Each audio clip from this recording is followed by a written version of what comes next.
turbo engine running. Absolute genius. Get this. Welcome. This is the show where we bring you Science. What that essentially means is discoveries, Advances. Questions. Research. technology. Unbelievable. Without further ado, This is The Naked Scientists.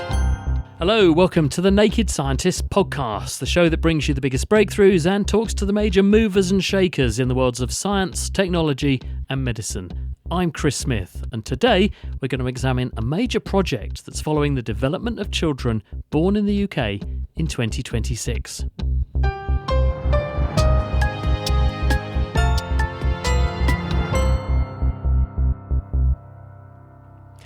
A lot of what we know about human society, health and disease has been learned from what are called longitudinal studies. These follow large groups of people over long periods of time to see how trends emerge naturally, and the UK has led the way in this work for nearly a century. The link between smoking and lung cancer was famously detected by Oxford University's Richard Doll, who followed a large group of smoking and non-smoking British doctors for more than 50 years. Britain was also the birthplace of the first lifelong longitudinal studies to recruit newborn babies and follow them for their lives. In fact, some survivors from the first such study over 80 years ago are still enrolled and sharing their data today. Well, now history is about to be made again, with the first new longitudinal birth cohort study in nearly a quarter of a century. Funded by public investment from UKRI through their Economic and Social Research Council, or ESRC, Generation New Era is the most ambitious effort yet, which aims to recruit over 30,000 babies born in the UK this year.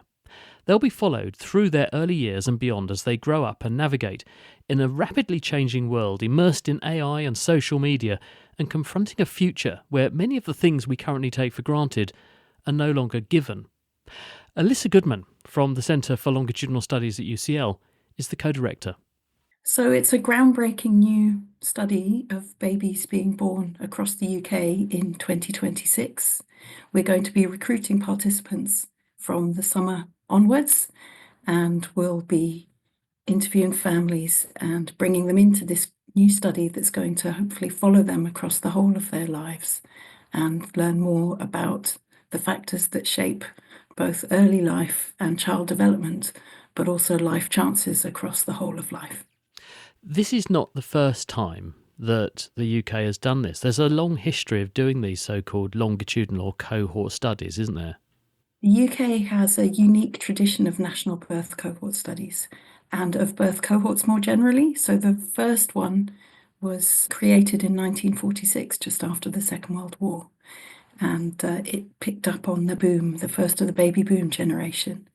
And we've had cohorts following that, born in 1958, 1970, and in around the millennium.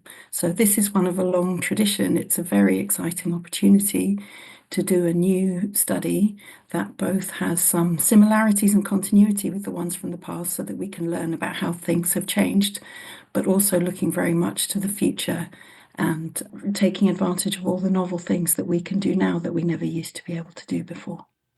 What can you learn from a study like this, where you recruit a group all born in one particular period and then follow them up in the way that you're proposing to?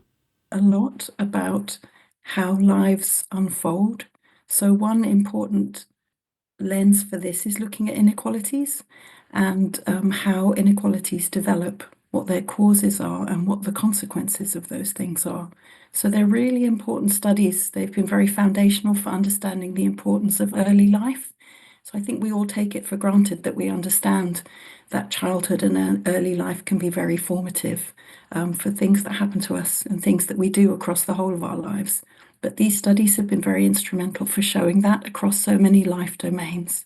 So whether that's our cognitive development and our educational outcomes and how that plays out, for example, into the labour market, or for our mental health and well-being, and how those develop through childhood and what impacts those have, for example, on our relationships or our physical health. And also, they've been very heavily used as health studies. So some of the older studies were initiated primarily as medical studies, looking at child health and how child health develops. And those have been really instrumental, especially as they've gotten older, for understanding how early conditions and early health lay the foundations for your health in middle age and also ageing. The thing is, though, Alyssa, life is changing and the planet is changing and the way we're living our lives are changing so quickly now. Is it not a problem, or are you having to actively engineer into the study design the way we learn so that it remains relevant given how fast things are changing? Because otherwise, by the time you get the data from these kids, the environment that they grew up in won't exist anymore. Throughout history and throughout the history of these studies, there's been bursts of rapid technological change. So the Millennium Cohort study grew up in the internet era, and they were the first generation to have that very significantly through their childhoods. And when they were teenagers, we were very keen to see how they were using social media and so on. That wasn't an issue for previous generations. Probably the 1958 cohort among the ones that we've collected are the ones who experience things like computerization and digitization at work. So of course now we're entering the AI era, and there's very rapid technological change. We're both seeking to understand how that impacts families and impacts children without really knowing where it's going exactly. So we do our best to future-proof the study. We're always keeping on top of scientific developments for how we measure new things. For example, how we going to measure screen time in the digital environment or engagement with AI. We consult with a lot of experts, and we do our best to capture things in as agnostic a way as possible as to what the future scientific questions are going to be that we'll want to look back and ask. So it's true, we don't know whether the environments that these children will grow up in are going to be the same or different to the generations of the future, but it will capture as good a record as possible of the environments that these children are growing up in. And who are you going to look at, and how are you going to get to them? So we're looking to recruit a very large sample. This is the biggest ever of the national birth cohort studies that the UK has run. So we're aiming to recruit 30,000 babies. At its core, it's a nationally representative sample. So we're trying to paint a picture of babies born across the whole of the UK. We have a particular interest in babies who are born to a diversity of families. So we have boosts on ethnic minority status and also low income families. And we're very, very keen to recruit fathers, whether they live with the baby when the baby's born, or the fairly sizable minority of those who don't live with the baby from the outset. So we're looking to capture all families from around the UK and be as representative as possible.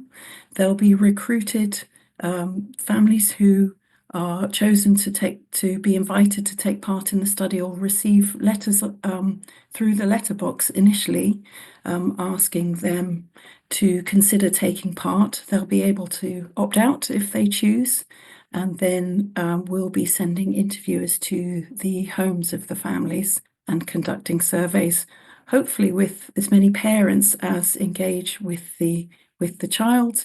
So both mother and father. We're looking to recruit same-sex parents, heterosexual couples, all diversities of families, and get as full a picture of their family life as we can.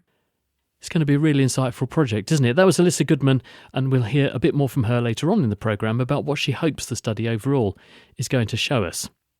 First, though, we're going to find out how this study is going to be conducted and, crucially, who might be taking part.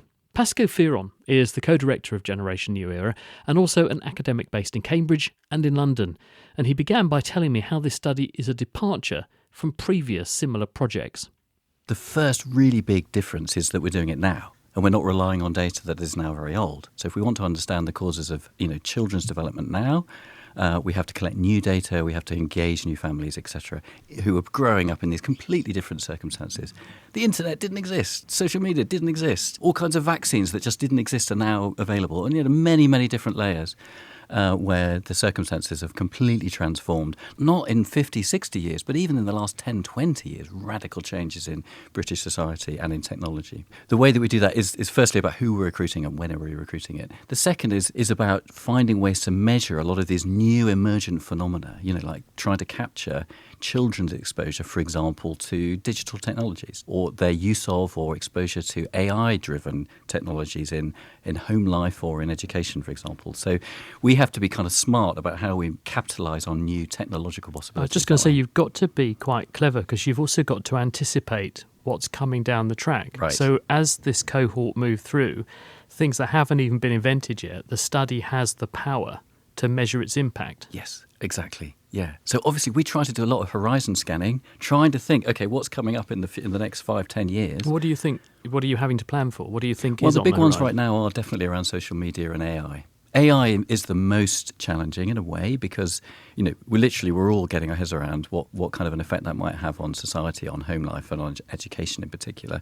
So that's going to be the toughest. Social media has been around long enough that we do know how to measure the fundamentals quite well, but it is a moving target.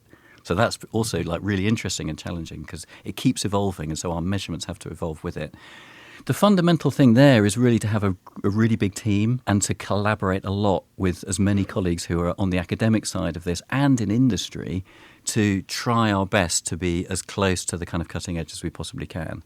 So that that helps to kind of keep us fresh and on point, in relation to things that are coming down quickly. The important thing to my mind with a study like this is to make sure it captures the general picture and it doesn't just capture one small slice of society. And people often are worried when you recruit people into a study that highly motivated, highly educated people sign up and you miss the people that don't fit those criteria. So how will you make sure this is comprehensive across the demographic, the social spectrum, across the UK, for example, when doing this? How many people are you going to look at?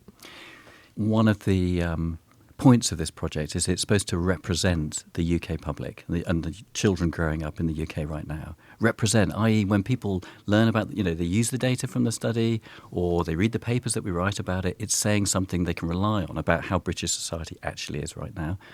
And as you say, if you rely just on people who come all the way to the university or they email and say, I'd love to be involved in this thing, you get a very distorted picture of that. So there's a whole sort of set of technical things that we do to try and deal with that. The biggest one really is that we write to a very large number of people in a kind of systematic way.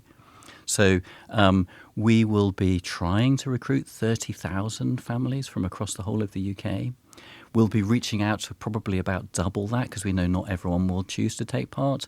And we'll be making kind of active efforts to contact them so that it's not just whether they happen to hear about it. We'll be kind of sending out letters. We'll be so in you know neighbourhoods who's having a talking. baby and you're on to them. Yeah, basically, yes, exactly. Yeah. And we will really kind of actively offer them the opportunity to take part. Nobody has to take part if they don't want to, of course. But we really go to great lengths to make sure that if they want to take part, they definitely can and they hear about it so that we get a very large proportion of the eligible people taking part. Do you consider brothers and sisters as well? Because that's also quite valuable, isn't it? Because you can see individuals who are different, but they're growing up in the same family unit, and that can yield valuable insights as well. Or is that not part of this remit? That's a really good question. We've talked about that a lot. So it's not part of the sort of initial plan for how we engage families. Children coming into the study may have siblings or they may not. We will have twins. They're also super interesting for doing. Yes, I was going to those say, kind of because if you've comparisons. got a twin, do you end up recruiting both then? Because Definitely. so that you We would do love brothers and twins. sisters Twins are under brilliant. those circumstances. Yeah, absolutely. right. Yeah. And they're super interesting for so many different reasons because they're literally born into the world at the same precise moment. And so differences between them are super interesting. They could be to do with their different genes, could be to do with their different experiences and so on. So they are extremely interesting. And siblings, especially later on in the study, we will be really keen to make sure that they're part of the picture too. So you'll get a snapshot, presumably from the family, of the demographic, what the parents do, where they live and so on, at the start point, which is that baby is born and they're recruited into the study. How do you go forward after that? How often are you going to contact them? How will you collect the data? How do you make sure you can keep in touch with them? Because people go all over the place. The general schedule is that we would tend to visit families about every 2 years. And not all of that is set in stone at this point, I should say. But for the moment, we're funded for the first 3 years of the family's lives, and then, hopefully they will continue with more funding and we keep going. So the plan at the moment is we'll see families when the babies are about 9 to 11 months of age, and then we'll see them again when they're about 3. And that pattern will probably continue roughly for some years after that. In addition to that, we stay in touch with families quite a lot, so we'd like to keep them really appraised of what's going on. So we'll be writing to them and telling them about what we're up to and the fruits of their labours, as it were.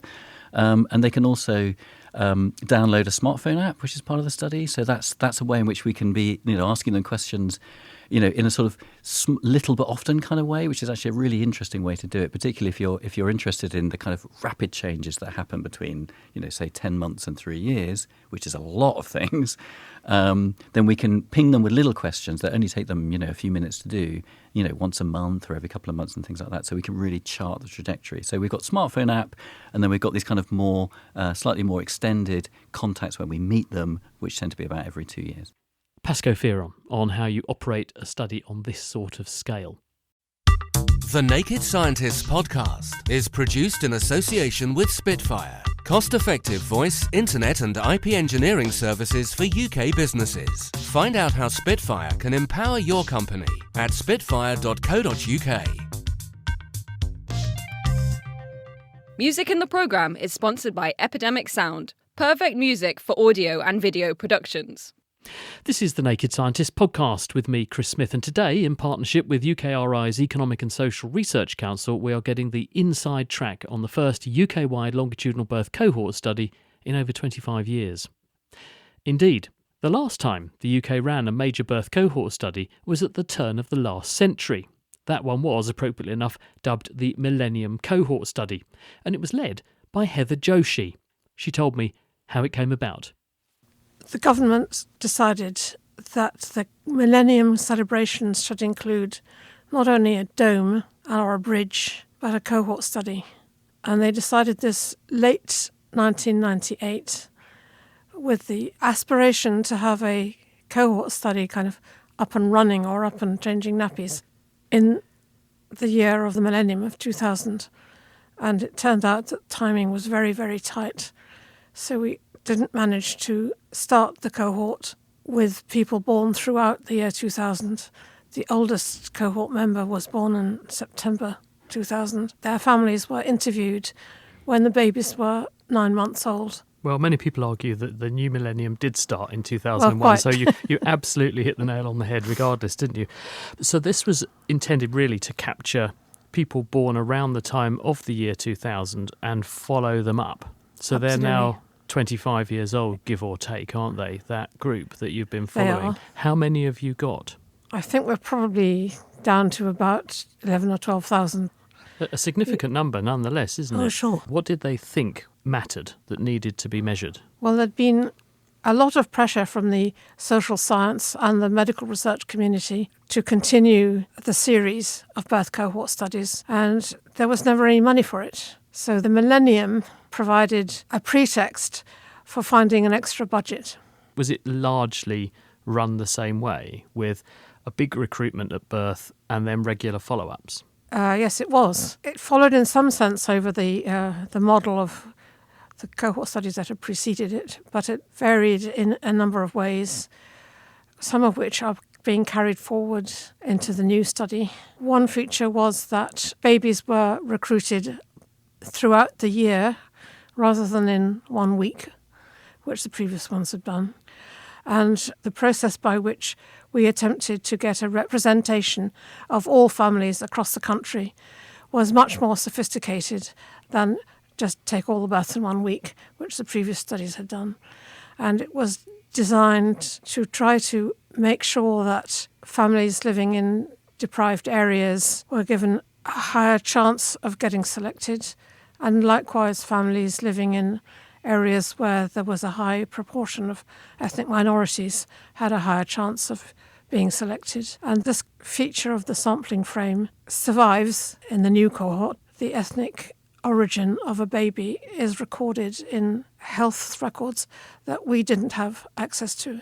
So they will have a better representation of ethnic groups than we did. What emerged as you began to follow up these individuals, are there any standouts or things that you, looking back now, a quarter of a century on, think, well, that's quite surprising, or that's quite shocking? We thought there would be social inequalities in families' living circumstances and in children's progress on various fronts, which indeed we did find. Now, that wasn't surprising. That was the reason that we were doing it. But these social and economic differences, it wasn't just a question of rich children and poor children are different. There are many ways and in many aspects in which children's development varied. Their academic progress, their behavioural adjustments when they get into teenage years, their delinquent behaviour, their physical health. And I guess the observation that has emerged as a very important finding of the study is their weight, which is much higher for the current generation, or when they were teenagers, than previous generations. And the fact that these data had been collected alongside all the information about their family circumstances, this could show that this obesity epidemic, so-called, was much more severe amongst the disadvantaged families than amongst the advantaged families. And with the sort of normal methods of recording population health statistics, this wouldn't have been clear. Alongside the question of obesity, weight gain and the health impacts of that, were there any other standouts? Because one thing that has occurred to me and my experience working in a hospital as I do, and I'm married to a GP, is the number of people who now seem to be presenting with mental health problems. The context is thought to be exacerbated by social media. So I think, yes, and this generation did have worse mental health than the predecessors. Heather Joshi, who led the previous UK longitudinal study for the new millennium. To Northern Ireland now, which will play a big part in the new study, Generation New Era. The Economic and Social Research Council wanted all 4 nations to be included in order to paint a representative picture of childhood development across the UK and also to highlight how and where that might differ. Northern Ireland is something of a special case because it's seen a great deal of change, especially off the back of the peace process and the Good Friday Agreement that were introduced to bring an end to the troubled decades that had come before when rival factions were fighting over reunification. We asked Orla McBride, the lead for Generation New Era in Northern Ireland, to explain. In Northern Ireland, for example, in terms of the population size, it is the smallest UK nation. Northern Ireland has had a difficult time in terms of the Troubles, which has been a period of political instability, which has changed over the last number of decades since the Good Friday Belfast Agreement, in terms of the peace process. But in Northern Ireland, there are distinct cultural differences. So historically, the community has been quite segregated in terms of education and how communities are planned and how people live their lives. So it's really important that those differences are understood and explored in terms of how the environment in which young children are growing up and how their parents grew up and their grandparents is influencing family life and their levels of social support, how they work, how they engage in their community today, because we know from previous studies that those types of factors surrounding the child and family can influence the outcomes for that child and family over time. When you do the study, will a family in Northern Ireland be asked exactly the same things as a family in England? Or are there regional differences? Because if there are things that you could get at, which are a bit special to a given geography, it makes sense to tailor the inquiries and the studies to that area a bit. So will there be differences, or are you going for one comprehensive study everywhere? For the first wave of Generation New Era, which we are conducting when the babies are around 9 to 10 months, the vast majority of questions that parents will be asked about their own lives and the lives of their babies at that age will be standard across the UK. So these are typical questions around the baby's growth and development, typical milestones, how they're sleeping, feeding, their temperaments, how they bond with their parents, other family members in the household. Those types of standard questions will not only be common across the UK, but also largely consistent with what has been asked in previous cohort studies in order to allow us to determine how these indicators of growth at this young age in childhood have either changed or remained the same over different and previous generations. But as we move forward, a lot of the design of Generation New Era is influenced by public engagement with policymakers and academics in each of the UK nations. So it may be, as we move forward in the study, there may be particular policy relevant areas unique to Northern Ireland, for example, potentially in terms of maybe education, that we may need to drill down into slightly differently than we do in the other UK nations. Really powerful that you've got that overlap with previous studies, so you can do that direct A-B comparison. How do you actually do a study like this, though? Because there's going to be mountains of data coming in, you hope, when everyone signs up to take part. Let's cross our fingers. But what happens to that data? How does it get analysed, and who does the analysis? You're right. There is a lot of data generated by this type of a study. And particularly Generation New Era is really innovative in its design. So we will be collecting a lot more data than even previous longitudinal cohort studies, such as the Millennium Cohort Study that was conducted in 2000, 2001. And as a team, we will be producing initial findings from the study when all of the data is in and we've been able to analyse it. But that is just the headline or scraping the surface of the explanatory power of this social science data resource. So the Economic and Social Research Council, who are funding the study, require us to deposit data. So that's like putting the data into a bank where trusted and trained researchers from across the world can access this data and be able to use that to conduct research projects. So a lot of our trainee researchers, people that are training to do PhDs or postgraduate level training, will use these type of data resources to drill down into very niche areas within the data. And we do a lot as a team, we do a lot of engagement with academic researchers and policymakers to make them aware of the availability of the data and also the richness of the data.